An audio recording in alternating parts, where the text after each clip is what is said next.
So hello everyone, this will be the lecture 9 for profit loss and discount. So let's begin. हमने dishonest seller का concept पढ़ लिया था, तो हम आगे उसके क्वेश्चंस प्रैक्टिस कर रहे हैं। तो अपन ने पहले ही कुछ एग्जांपल्स देख लिए थे, फिर आगे चलो देखते हैं और एग्जांपल्स। ठीक है, क्वेश्चन क्या बोल रहा है अपने को, a retailer cheats his wholesaler and customer both. Okay, he purchases 19% more from the wholesaler and sells 15% less by selling it to its customer. Okay, what is profit percentage by selling the goods at cost price?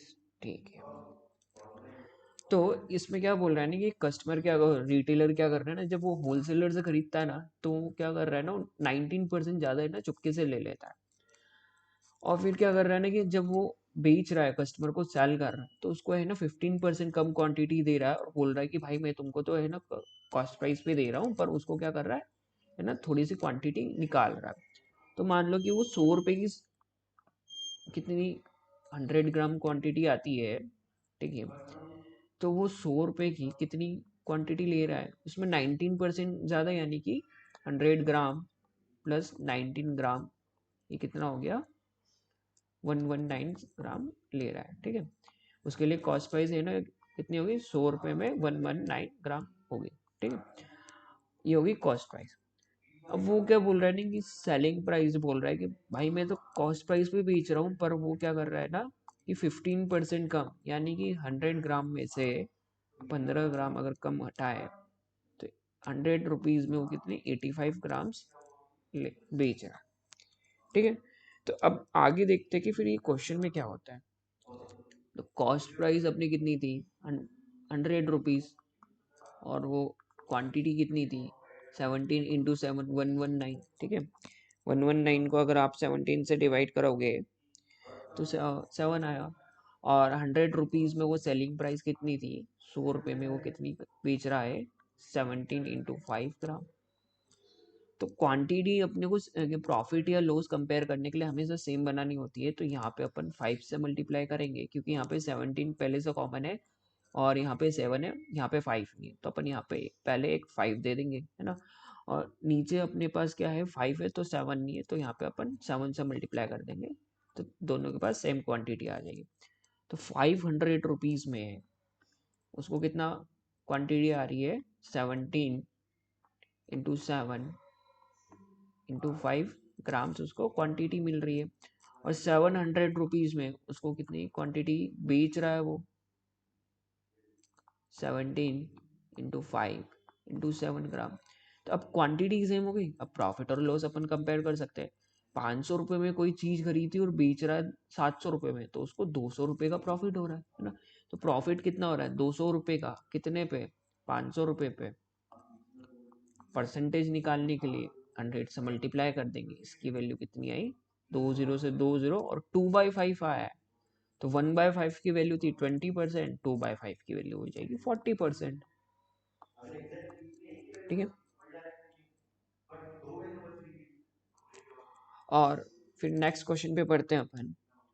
ठीक है, अब question क्या बोल रहा है अपने को, a trader cheats both his supplier and customer by using faulty effects.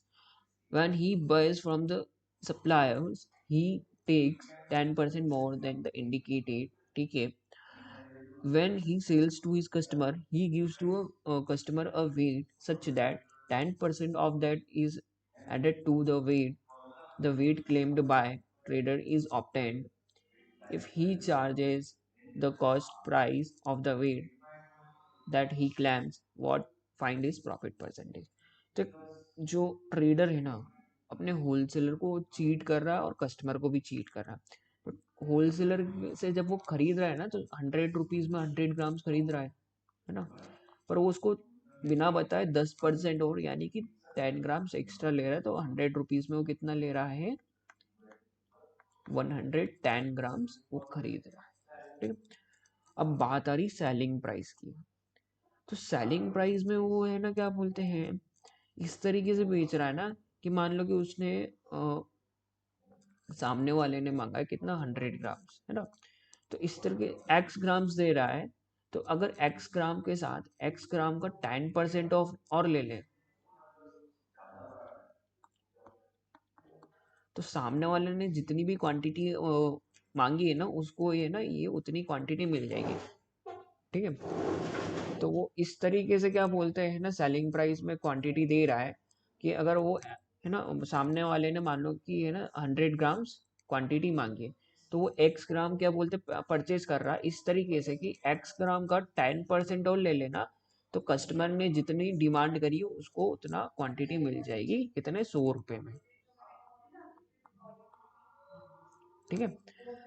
तो ये हो जाएगा कितना, एक्स प्लस 1/10 एक्स ग्राम कितनी 100 ग्राम्स मांगी थी सामने वाले ने, तो ये हो जाएगी कितनी, एक्स प्लस 1/10 100 ग्राम्स, होगी कितनी 100 रुपीज में, ठीक है। सामने वाले ने 100 ग्राम्स मांगी थी कुछ इस तरह की, तो उसने कुछ इस तरीके से दी जो कि वो थोड़ा सा कम दे रहा है, तो वो जितना भी देना ना दे रहा है ना, उसका अगर अपन 10% और निकाल के ना उस क्वांटिटी में ऐड कर ले, तो वो डिमांड पूरी हो जाएगी, इसका ये मतलब है, ठीक है। तो x प्लस 1/10 एक्स की वैल्यू हो जाएगी 11/10 एक्स की वैल्यू कितनी हो गई 100 ग्राम्स। तो फिर x की वैल्यू कितनी आ गई 1000/11 ग्राम्स। तो 100 रुपए में वो 100 ग्राम खरीद रहा है, और क्या बोलते 100 रुपए में 1000/11 ग्राम्स बेच रहा है ना, ठीक है। 100 रुपए में 1000/11 ग्राम्स बेच रहा है, तो उसका प्रॉफिट कितना होगा, तो यहाँ पे सबसे पहले 11 है, तो 11 को हटाओ, तो यहाँ पे 11 मल्टीप्लाई करेंगे, तो उसकी कॉस्ट प्राइस कितनी होगी 1100 रुपए में कितने 1000 ग्राम्स बेच रहा है, ये हुई सेलिंग प्राइस। और 100 रुपए में 100 ग्राम, तो 1000 रुपए में 1000 रुपए में कितना 1000 ग्राम, और 1100 रुपए में कितने 1000 ग्राम बेच रहा है, तो उसका प्रॉफिट कितना हो गया 100 रुपए का।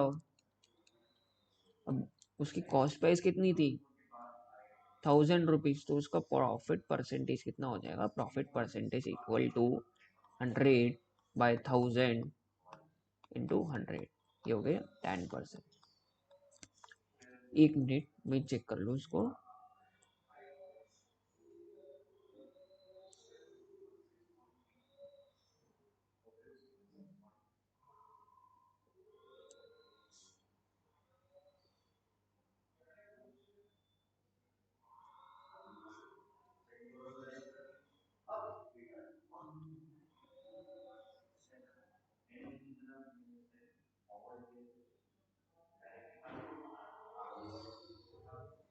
कि प्लस 1/10 एक्स इक्वल टू 100, 1000/11 कितने 100 रुपए का, तो 1000/11 100 रुपए का है ये, तो 1100 ठीक है, ठीक है। तो बढ़ते हैं नेक्स्ट क्वेश्चन की ओर। अब ये क्वेश्चन अपने को क्या बोल रहा है, a shopkeeper marks his good 20% above the CP and gives 10% discount to customer at the time of selling the goods, he uses 900 grams weight instead of 1 kg, and at the time of buying he uses 1100 grams instead of 1 kg, find his profit percentage। तो एक retailer क्या कर रहे हैं ना, 100 रुपए में मान लो कि क्या कर रहा है ना, 1000 ग्राम्स क्वांटिटी आती है, तो वो 100 रुपए में होलसेलर को बिना बताए 10% और ले रहा है, यानी कि 100 ग्राम्स, तो 100 रुपए में उसकी कॉस्ट प्राइस कितनी हो गई 100 रुपए में उसको कितना 1100 ग्राम्स बेच रहा है, और सामने वाले को कुछ इस तरीके से बेच रहा है कि है ना, वो जो उसका प्रोडक्ट है उसको 20% ज़्यादा मार्कअप करके दे रहा है ना, तो 20% क्या बोलते हैं 100 रुपए का कितना हो जाएगा, 100 रुपए में अगर 1000 ग्राम्स की अगर अपन बात करें, 1000 ग्राम्स की अगर बात करें, तो 100 रुपए का 20% हो जाएगा कितना 1+1/5, फ्रैक्शन में 1 की वैल्यू 100% और 1/5 की वैल्यू 20%, और 20% से बढ़ा के दे रहा है। फिर इसमें ये बोल रहा है अपने को कि 10% डिस्काउंट भी दे रहा है कस्टमर को सेलिंग के टाइम पे, ठीक है। तो सेलिंग के टाइम पे 10% डिस्काउंट यानी कि 1 - 1/10, 10% का डिस्काउंट यानी कि 10% कम पे दे रहा है, और 10% का मैंने मल्टीप्लाइंग फैक्टर 1/10 बताया था, तो ये 100% हो गया, उसमें से 10% यानी कि 1/10। तो सो इंटू 1 + 1/5 6/5 इंटू 1 - 1/10, ये हो गया 9/10। एक जीरो से एक जीरो गया, 5 1 जा 5 4 जा 20, और ये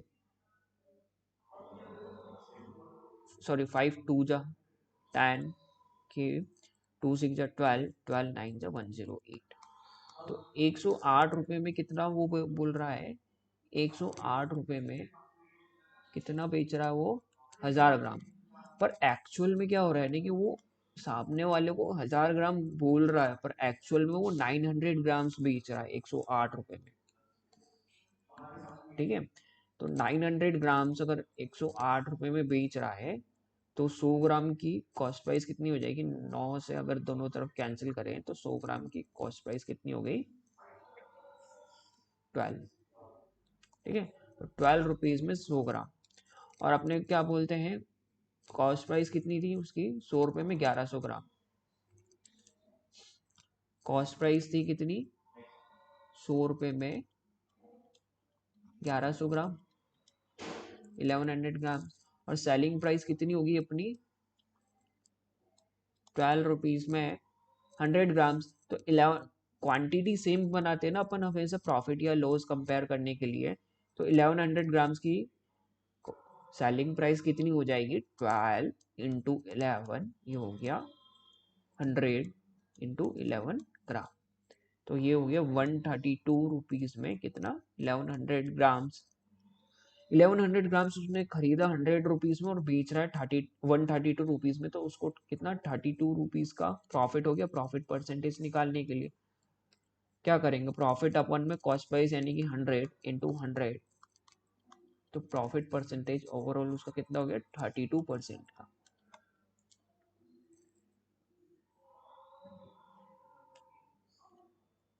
तो आज के लिए बस इतना ही, और ये चैप्टर ख़त्म होता है। अगर मेरे को कई और अच्छे क्वेश्चंस मिलेंगे तो आपको मैं प्रोवाइड करूँगा, बाकी आप प्रैक्टिस करते रहिएगा। चलो एक कंसेप्ट शायद बच गया है ना, तो एक कंसेप्ट मैं आपको बता देता हूँ।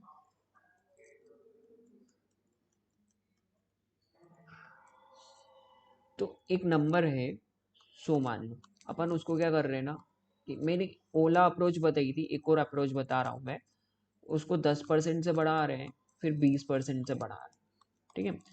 तो क्या इसका क्या डायरेक्ट फॉर्मूला भी होता है, बोला हाँ होता है। तो वो डायरेक्ट फॉर्मूला क्या होता है, अगर मान लो A% से अपन बढ़ा रहे हैं, फिर B% से बढ़ा रहे हैं, ठीक है, तो उसको ओवरऑल परसेंटेज इंक्रीज या डिक्रीज कितना हुआ होगा वो निकालने के लिए एक फॉर्मूला होता है, और सक्सेसिव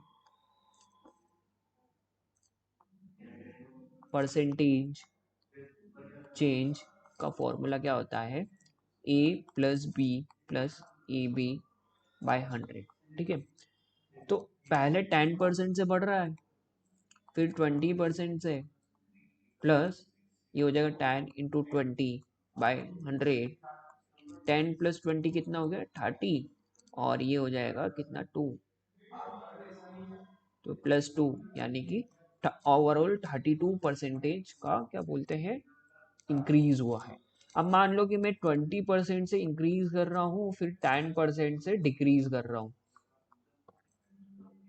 तो यहाँ पर A की वैल्यू तो हो जाएगी 20% और B की वैल्यू हो जाएगी -10। माइनस क्यों लगाया, क्योंकि ये वैल्यू है ना 10% से अपन डिक्रीज कर रहे हैं, तो इसकी वैल्यू हो जाएगी 20 plus -10 plus 20 into -10 divided by 100, ये हो जाएगा 20 - 10 कितना 10, और ये 200 डिवाइडेड बाई 100, तो ये हो जाएगा +2, और ये माइनस का साइन इसके साथ है तो -1, तो 10 - 2 यानी कि 8। तो ये अपना जो ओवरऑल परसेंटेज चेंज कितना पॉजिटिव आया ना, तो मतलब कि 8% से ओवरऑल इंक्रीज हुआ है। अब मैं बोल रहा हूँ कि एक कोई है ना 120 रुपीज सेलिंग प्राइस है, उस पर कस्टमर क्या करता है ना कि 10% एक जगह क्या करता है ना कि 20% का डिस्काउंट देता है, ठीक है, और एक जगह क्या करता है ना कि पहले 10% और फिर 10% का क्या बोलते हैं सक्सेसिव डिस्काउंट देता है, 10% और 10% का। तो यहाँ पे फर्स्ट वाले केस में ओवरऑल परसेंटेज चेंज कितना हो जाएगा, 100% पे 20% का अगर अपन डिस्काउंट दे रहे हैं तो ये 80% हो जाएगा, और यहाँ पे इसकी वैल्यू कितनी हो जाएगी, ए की वैल्यू अपन डिस्काउंट दे रहे हैं मतलब कि कम कर रहे हैं, तो इसकी वैल्यू ए की वैल्यू -10 और बी की वैल्यू भी -10 हो जाएगी। तो ओवरऑल परसेंटेज चेंज कितना हो जाएगा, जो भी उसकी सेलिंग प्राइस है उसमें ये हो जाएगा -10 प्लस -10 इंटू -10 डिवाइडेड बाई 100, ये हो जाएगा -20, और माइनस से माइनस कैंसल, 2 जीरो से 2 जीरो गए तो -20 प्लस 1 यानी कि -19। तो यहाँ पर ओवरऑल परसेंटेज चेंज कितना हो रहा है, 19% का, मतलब कि ओवरऑल डिस्काउंट कितने का, 19% का मिल रहा है। तो अपना लिए स्वीटेबल कौन सा होगा, 20% वाले के, क्योंकि उसमें ज़्यादा डिस्काउंट मिल रहा है, ठीक है।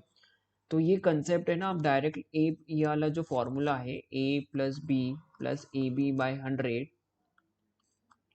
का यू परसेंटेज चेंज का आप याद करके रखना, क्योंकि डायरेक्टली बहुत सारे क्वेश्चन इससे बन जाते हैं, ठीक है। और इसका साइन कन्वेंशन क्या है, ये है ना, अगर परसेंटेज इंक्रीज हो रहा है तो ए और बी को क्या बोलते हैं, पॉजिटिव लेंगे, और डिक्रीज हो रहा है तो ए, जो भी डिक्रीज हो रहा है, जो भी वैल्यू डिक्रीज हो रही है उसके लिए नेगेटिव लेंगे, ठीक है। तो आज के लिए बस इतना ही, मिलते हैं नेक्स्ट लेक्चर में।